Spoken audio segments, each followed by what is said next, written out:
ناظرین، پروگرام حتمی سچائی میں میں آپ کی ہوسٹ انمول منیشا آپ تمام تر ناظرین کو خوش آمدید کہتی ہوں۔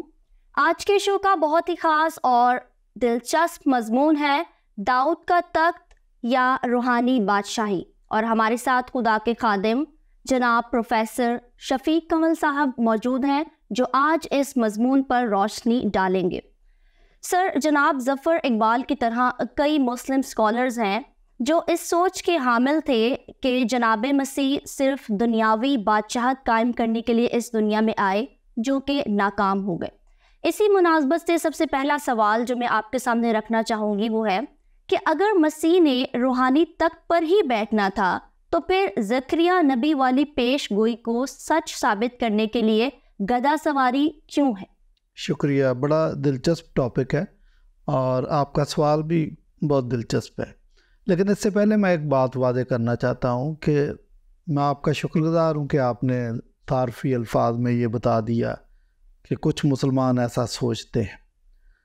تو میں نام لینا چاہوں گا، مولانا کوثر نیازی صاحب نے آئینہ تثلیث ایک کتاب لکھی، اس میں یہ کہا کہ مسیح تو ایک حکومت ہی قائم نہیں کر سکے، تو ایک ناکام لیڈر تھے، جو وہ کہنا چاہ رہے تھے۔ اسی طرح ثنا اللہ امرتسری نے بھی یہ بات کہی کہ مسیح تو تخت حاصل کرنے کے لیے آئے تھے اور وہ ایک بند گلی میں داخل ہو گئے تھے۔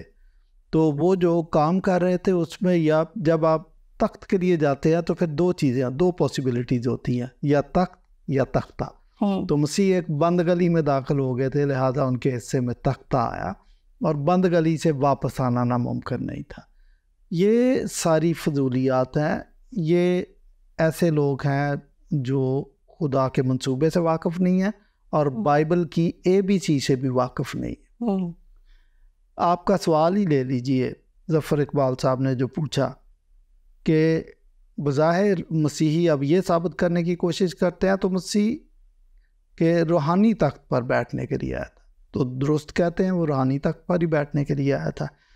انہوں نے آگے اضافہ کیا تو پھر زکریا والی پیش گوئی کو سچ ثابت کرنے کے لیے گدھا سواری کیوں کی؟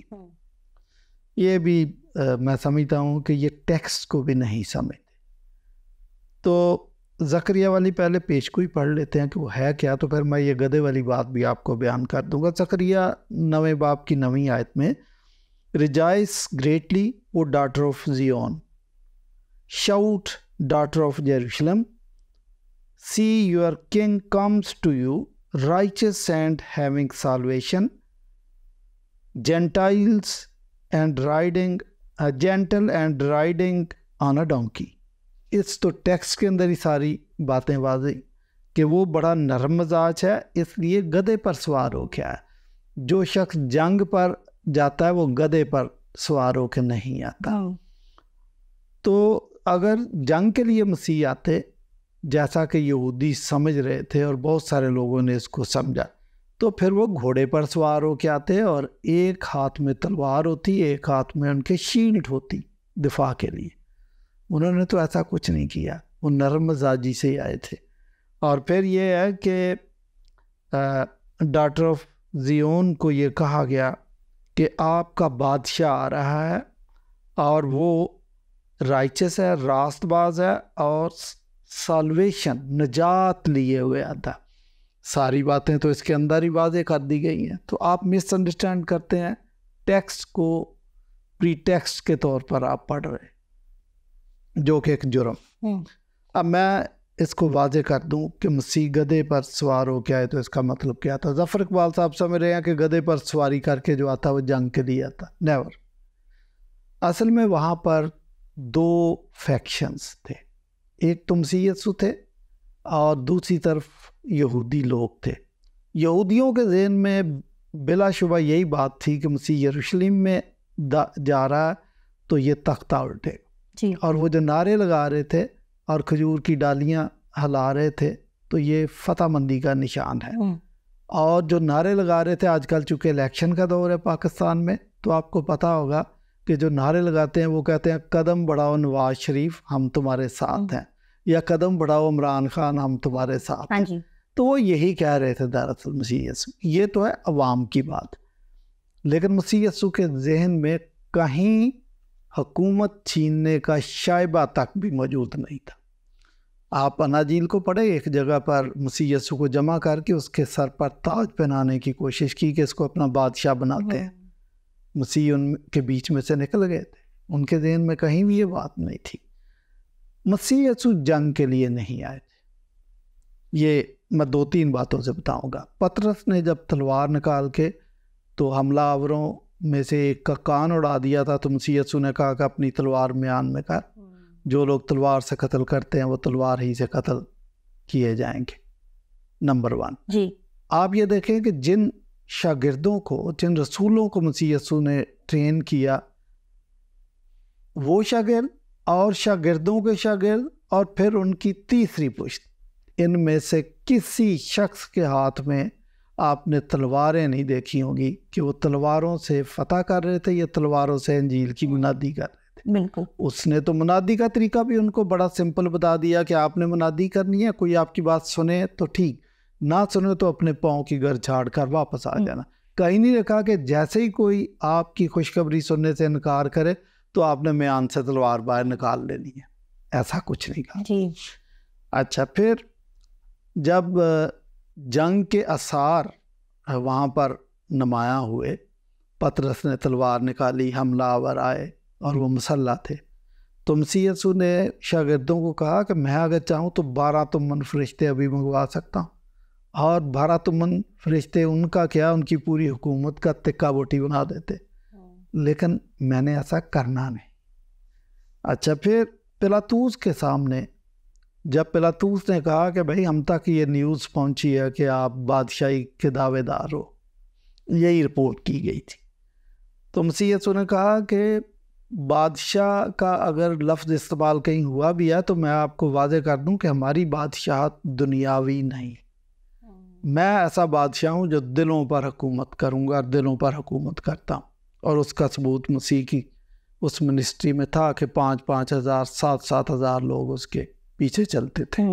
تو وہ تو واضح کر دیا مسیح یسوع نے. پلاطوس کو بھی کہا کہ اگر کوئی لڑنے والی بات ہوتی تو میں اپنے شاگردوں کو ٹریننگ دیتا اور میرے خادم لڑتے، لیکن ایسا تو آپ نے دیکھا نہیں. اور گھوڑے پر سوار ہو کے نہیں آئے.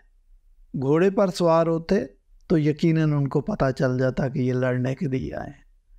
جب یروشلم کی طرف مسیح یسوع کا رخ تھا تو ایک شخص جو کوثر نیازی والی، ثناء اللہ امرتسری والی اور ظفر اقبال والی سوچ اور یہودیوں والی سوچ رکھتا تھا، تو اس نے یہ سوچا کہ اب یہ تختہ الٹے گا، اور تختہ الٹے گا تو یہودیوں کی حکومت قائم ہوگی، اور حکومت قائم ہوگی تو کوئی نہ کوئی فائدہ ہمیں بھی ہوگا، اور کچھ نہیں تو 1000 گز کا پلاٹ ہی صحیح. تو مسیح یسوع نے کہا کہ اگر یہ سوچ لے کے آئے ہو تو بھائی واپس چلے جاؤ. پرندوں کے تو گھونسلے ہوتے ہیں، لومڑیوں کے بھٹ، ابن آدم کے لیے تو سر دھرنے کی بھی جگہ نہیں. ہمارے ساتھ آنا ہے تو دیکھو سارا دن منادی کرتے ہیں اور شام کو باغ گثسمنی میں جا کے سر کے نیچے پتھر رکھ کے سو جاتے ہیں. یہ منظور ہے تو آ جاؤ. تو یعنی مسیح یسوع قدم قدم پر واضح کرتے جا رہے تھے. اب آیت کے اندر بھی جس کا انہوں نے ذکر کیا ظفر اقبال صاحب نے کہ زکریا والی پیش گوئی، تو آپ نے اس کو ہی غلط لے لیا اور یہودی بھی اس کو غلط ہی لے رہے تھے. اصل میں جہاں بادشاہ کا لفظ آتا ہے نا، ہماری سوئی وہاں پہ اٹک جاتی ہے. ہمارے ہر شخص کے اپنے ذہن کے اندر اس کا ماضی ہوتا ہے.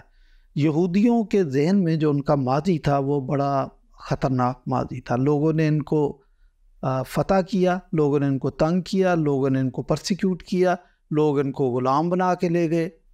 تو ابھی بھی تھوڑی دیر پہلے یونانی حکمران تھے ان پر، اور یونانیوں نے اپنا کلچر رائج کر دیا تھا، ان کا سب کچھ چھین لیا تھا. ابھی بھی رومی حکومت کر رہے تھے. تو ان کے ذہن میں تو یہ خواب تھا کہ مسیحا جب آئے گا تو وہ کوئی طاقتور ترین شخص ہوگا اور دشمنوں کے جبڑے توڑ کر ہمیں سلیمان کا سنہری دور واپس لائے. یہ ان کے دماغ کے اندر یہ بات تھی.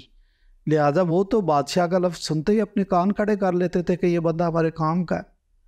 تو اس لیے یہودیوں کی سوچ بلا شبہ یہی تھی.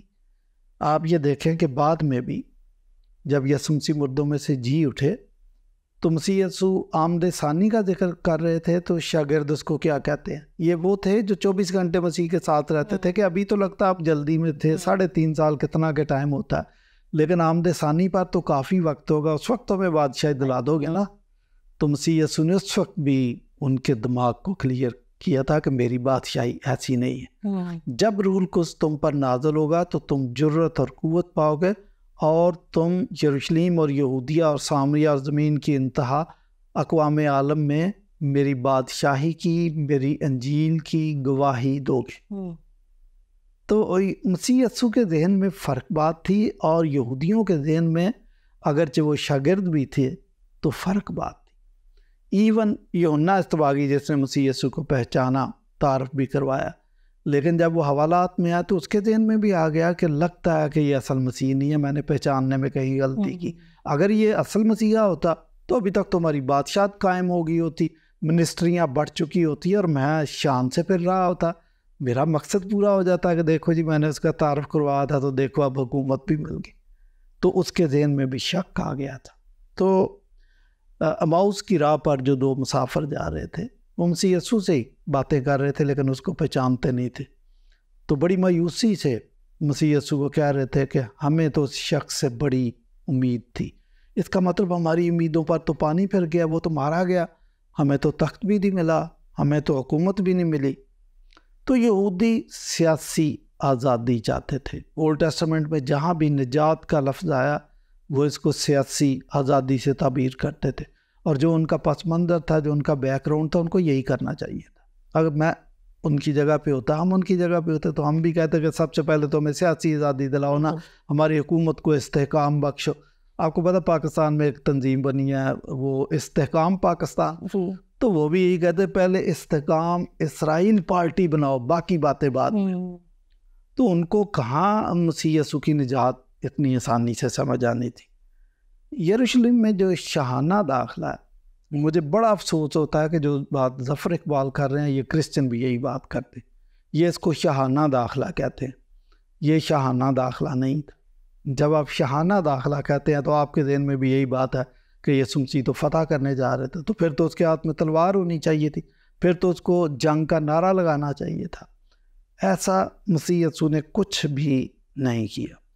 یہی وجہ ہے کہ وہ لوگ جو اس کی آؤ بخت کر رہے تھے، جنہوں نے اس کی راہوں میں آنکھیں بچھائیں، چند دنوں کے بعد ان کے نظریات بدل گئے جب انہوں نے دیکھا کہ یہ شخص ہمارے کام کا نہیں، بادشاہی تو یہ لے کے نہیں دینے لگا.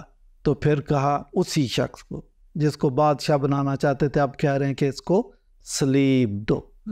تو یہ ساری باتیں ہمیں سمجھنی ہیں. تو ظفر اقبال صاحب اس پیسج کو اور اس داخلے کو یروشلم میں، جس طرح بہت سارے لوگ مس انٹرپریٹ کرتے ہیں، انہوں نے بھی مس انٹرپریٹ کر دیا.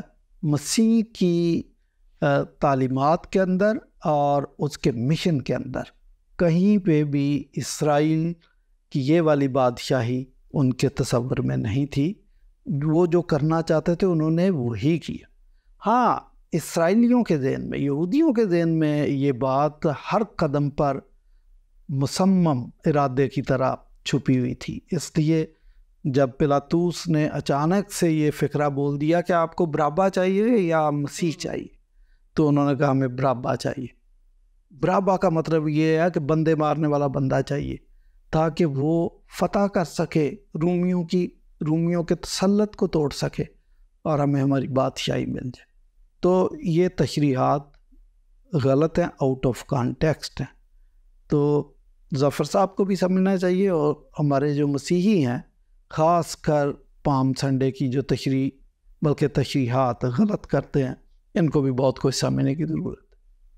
بالکل یہ بات حقیقت پر مبنی ہے کہ اگر بائبل مقدس کا بغور مطالعہ کیا جائے تو عہد عتیق میں بھی پیش گوئیاں صاف بتاتی کہ خداوند یسوع مسیح کا اس دنیا میں آنے کا اصل مقصد کیا تھا. اور اناجیل بھی جو ہے وہ اس بات کو کلیئر کرتی ہیں، لیکن تو بھی اس وقت بھی لوگ غلط فہمی کا شکار تھے اور آج بھی ہیں. دیکھیں اس میں جو اور غلطی کرتے ہیں، میں کبھی کبھی مسلمانوں کو مشورہ دیتا ہوں، اور جو مشورہ کرسچنز کے لیے بھی ہے جو پاکستان میں رہتے ہیں، آپ کو انگریزی ادب بھی پڑھنا چاہیے، آپ کو اردو ادب بھی پڑھنا چاہیے، آپ کو پنجابی ادب بھی پڑھنا چاہیے، کیونکہ بائبل دنیا کا سب سے بڑا ادب ہے. کچھ باتیں آپ کی سمجھ میں ادب سے ناآشنائی ہونے کی وجہ سے سمجھ نہیں آتی. تو ادب بھی ان کو پڑھنا چاہیے. آپ دیکھیں کہ جو یہودی سوچ تھی اس کو خدا کے منصوبے کے ساتھ شامل کر دینا یہ کہاں کی دانش مندی ہے. یہ ان کی سوچ ہو سکتی ہے اور تھی، لیکن مسیح کی یہ سوچ خدا کے منصوبے کے اندر جو باتیں تھی وہ یہ نہیں تھی. بالکل. ایک اور سوال جو اٹھایا جاتا ہے کہ یسوع کے ہمراہی اچھی طرح جانتے تھے کہ زکریا نبی کی پیش گوئی بادشاہ کے لیے ہے. اس کے بارے میں آپ کا کیا خیال ہے؟ دیکھیں، یہ پیش گوئی دنیاوی بادشاہی کے لیے نہیں تھی، اور نہ ہی دانیل نبی کی کتاب میں ایک پیش گوئی ہے کہ آسمان کا خدا ایک بادشاہ قائم کرنے والا. وہ بھی دنیاوی بادشاہت کے لیے نہیں تھی. بلکہ اگر آپ دانیل نبی کی وہ پیش گوئی پڑھ لیں جو نبوکدنضر کو خواب آیا تھا اور دانیل نے اس کی تشریح کی تھی، تو آپ کو واضح ہو جائے گا کہ وہ تو بڑی کلیئر کٹ پیش گوئی تھی کہ دنیا کی 3 بادشاہتیں تھیں، بابلی بادشاہت، رومی بادشاہت، اور بلکہ 4، فارسی بادشاہت اور یونانی بادشاہت.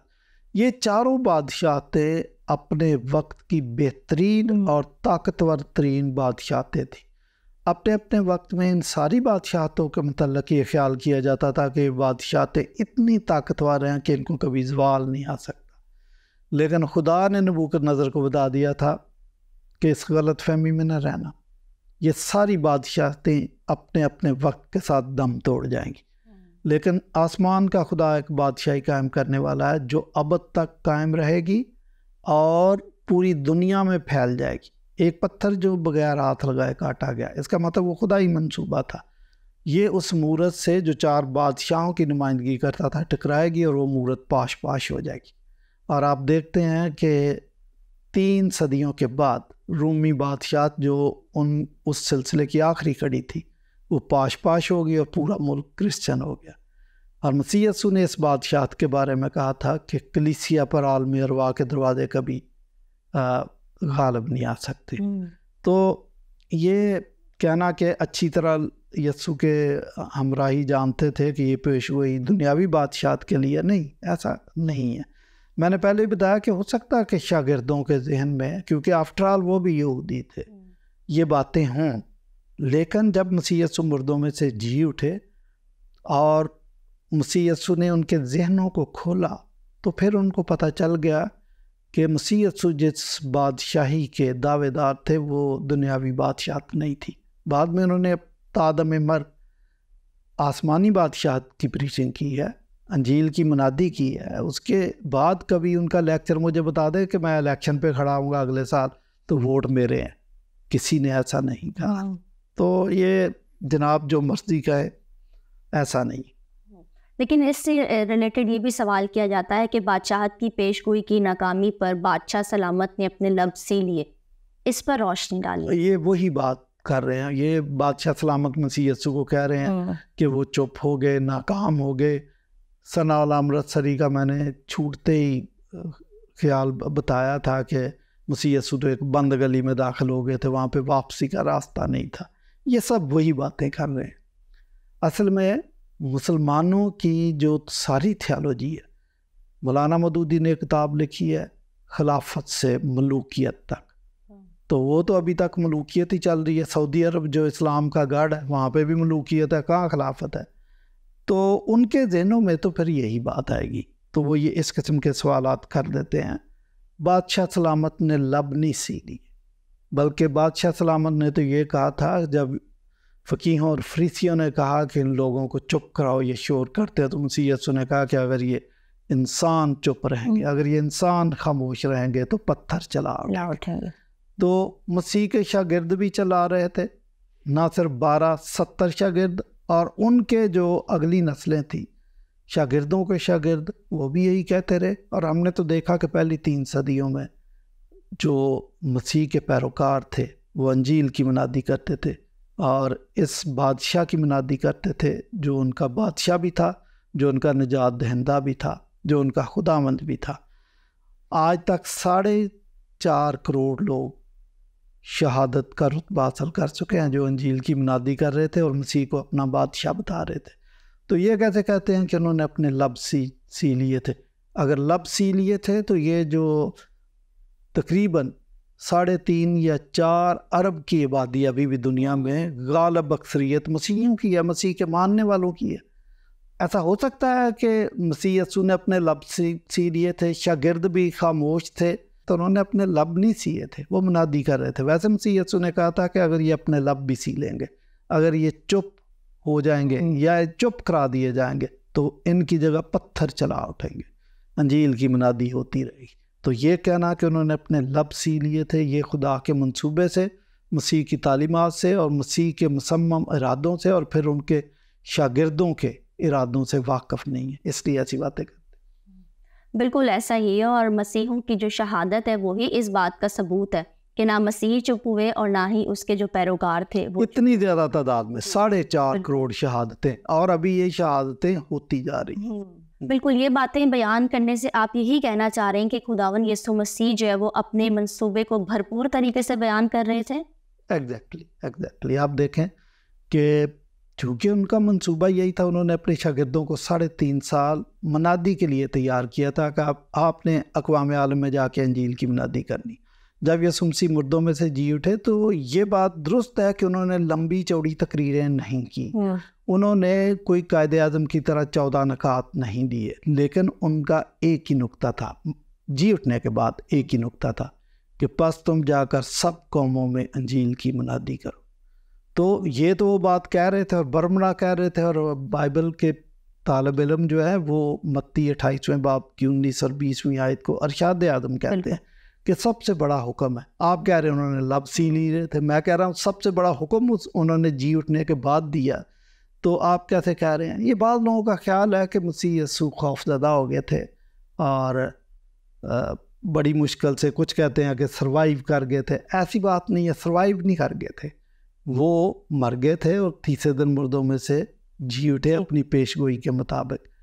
اور اگر سروائیول والی بات کو ہم مانیں کہ وہ مطلب اس میں سے بچ گئے تھے یا بچ نکلے تھے، تو وہ کبھی بھی انجیل کی منادی کا حکم نہ دیتے اور اپنے شاگردوں کو کہتے کہ مشن انکمپلیٹ رہ گیا، اب مشن کو بدل لے. جس طرح تاش کی ایک گیم ہے کہ اگر آپ ہارتے ہوئے دکھائی دیتے ہیں تو آپ اپنی چال بدلتے ہیں، تو مسیح یسوع بھی اپنی چال بدلتے کہ اب یہ نہیں، اب ہم ایسا کریں گے کہ آپ مچھلیوں کا کاروبار کرو، آپ ویلڈنگ کی دکان کھولو، آپ سبزی والی ریڑھی لگاؤ، جو بھی آمدنی ہو اکٹھی کر لیا کریں گے تو پھر پکنک پہ نکل جایا کریں. ایسا کہا مسیح نے؟ نہیں، وہ اپنے ارادے میں پوری طرح مصمم تھے اور انہوں نے وہی بات کہی جو اپنی زمینی خدمت کے دوران کہہ رہے تھے، اسی کا تسلسل تھا کہ انجیل کی منادی کی جائے. بالکل ایسا ہی ہے. آخری سوال میں آپ سے یہ کرنا چاہوں گی، جو سوال اٹھایا جاتا ہے کہ یہودیوں نے گدھا سواری والی پیش گوئی کو از روئے بائبل وہی بادشاہ سمجھا تھا جو آنے والا تھا، لیکن عملاً انہیں اس پیش گوئی سے پیچھے ہٹتے دیکھا تو وہ بھی اپنے ایمان سے پیچھے ہٹ گئے. یہ بھی آپ ہاف ٹروتھ بیان کرتے ہیں، آدھی بات لے لیتے ہیں.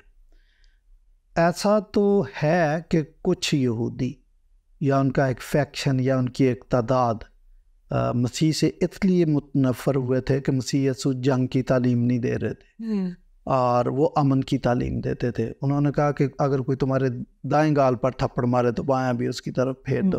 اور خصوصی طور پر جب مسیح کی گرفتاری ہوگی تو وہ اس طریقے سے ان کے ساتھ چل دیے جس طرح بھیڑ اپنے بال کترنے والے کے ساتھ خاموشی سے چل پڑتی ہے، کوئی آرگومنٹ نہیں کی.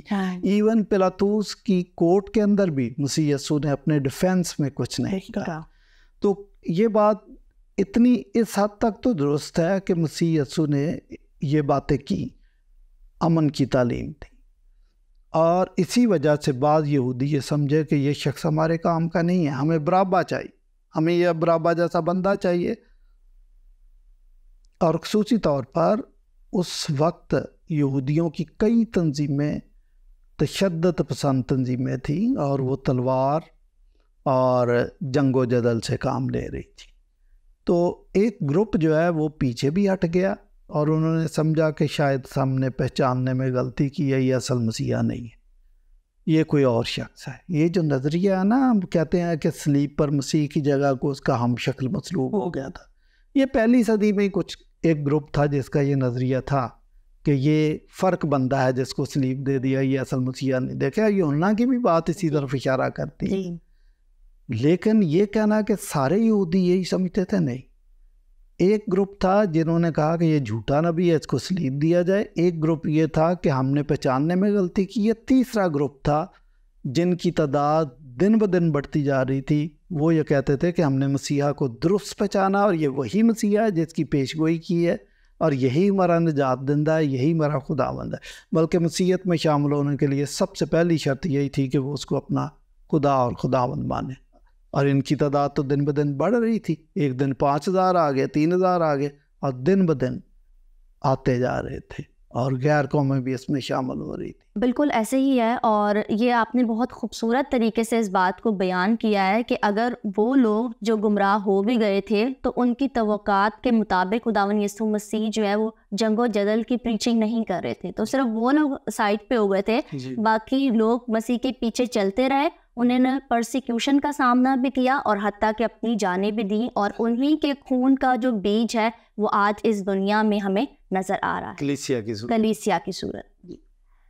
جی ناظرین، تو آج ہمارے پروگرام اور شو کا جو مضمون تھا داؤد کا تخت یا روحانی بادشاہی، اور اس میں سر نے ہمیں بہت ہی خوبصورتی سے اس بات کو بیان کیا ہے کہ یقیناً خداوند یسوع مسیح اس دنیا میں دنیاوی بادشاہت یا داؤد کے تخت پر بیٹھنے کے لیے نہیں بلکہ دنیا کے دلوں پر راج کرنے کے لیے آئے تھے.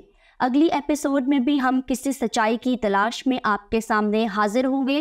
تب تک کے لیے سچ کو جانیے، سچ کو کھوجیے، اور جب سچ مل جائے تو اسے قبول کرنے کا حوصلہ اور ہمت اپنے اندر رکھیے. اپنا خیال رکھیے گا. بہت شکریہ.